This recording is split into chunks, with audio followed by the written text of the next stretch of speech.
আসসালামু আলাইকুম। আজকে কথা বলবো অ্যামাজন প্রাইমে রিলিজ প্রাপ্ত নতুন একটি মুভি নিয়ে, যার নাম হচ্ছে কল মি বে। মুভিটির লিড অ্যাক্ট্রেস হচ্ছেন আনান্যা পান্ডে, যাকে ঘিরেই মূলত এই মুভি।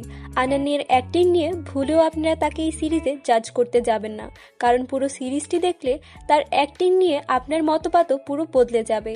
সিরিজটি খুবই একটা সুন্দর কাহিনীর উপর নির্মিত, যেটা আপনার কাছে মাঝে মাঝে অ্যানোয়িং, মাঝে মাঝে ফানি এবং মাঝে মাঝে ইমোশনালও লাগবে। তাই সিরিজটি দেখার জন্য অবশ্যই আমাদের সাথে যুক্ত থাকুন। চলুন সিরিজটি শুরু করা যাক। और अब प्लीज लीव बेला।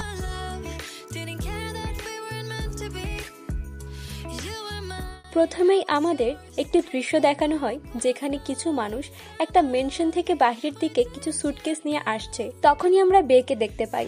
আসলে তার পুরো নাম হচ্ছে বেলা, কিন্তু সে সবাইকে বলে তাকে বে ডাকতে, কারণ সে এটা পছন্দ করে।